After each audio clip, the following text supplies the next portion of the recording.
Welcome to the Soccer Tavern, where we're discussing the history, culture, and philosophy of the beautiful game. My name is Dave, and in this video we're talking about the Tunisia men's national soccer team's history. Pull up a seat and let's start the discussion.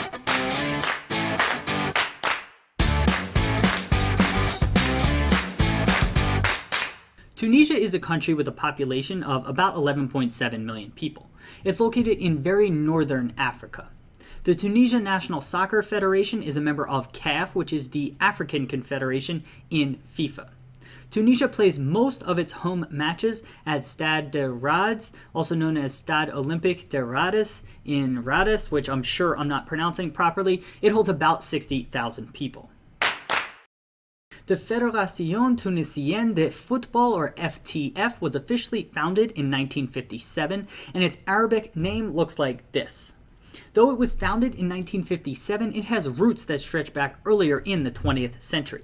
The first soccer clubs formed in Tunisia came in the first decade of the 1900s. By 1921, the Tunisian League was created and affiliated to the French Football Federation. Once Tunisia gained its independence from France in 1956, the soccer leaders began organizing a formal federation for the new country. That new organization was officially approved on March 29, 1957. The Tunisian national team's nickname is Les Aigles de Carthage. It means the Eagles of Carthage in French. Carthage is an ancient historic city located in present-day Tunisia. Carthage was the center of the ancient Phoenician Empire. And the eagles portion of the nickname likely comes from the fact that eagles are fierce birds of prey, and there are a few different eagle species native to Tunisia. Tunisia's National Soccer Federation crest is primarily the colors of red and white, which come from the country's flag. The center of the crest contains a half crescent, five-pointed star, and white circle outlining these two shapes. These symbols also come from the country's flag. The half crescent and five-pointed star are the traditional symbols of Islam, while the white circle outlining these shapes symbolizes the sun. Behind these symbols is an eagle, which is certainly a nod to the country's nickname of the Eagles of Carthage. And finally, the Federation's official name is written in Arabic at the top and French at the bottom of the crest. Arabic is the official language of Tunisia, while the majority of the population also speaks French. The Eagles of Carthage have participated in 5 World Cup finals tournaments, including the 2018 World Cup. The country's best ever finish came in 1978 when the country came in 9th place. From a continental competition perspective, Tunisia has participated in 18 African Cup of Nations tournaments. It won the African Cup of Nations on one occasion, that was back in 2004. Tunisia qualified for the 2018 World Cup by winning Group A of the final round of African World Cup qualifying. It has been placed in Group G for the 2018 World Cup group stage. I'd like to discuss 3 of the best Tunisian players in history in this section. Tarek Diab was an attacking midfielder for Tunisia in the 1970s and 1980s. He was voted as the African Footballer of the Year in 1977 and was recognized by the IFFHS as the 15th best African player in the 20th century. Diab was also chosen as the best Tunisian player of the 20th century. Diab's teammate on the national team is the next player I'd like to mention here.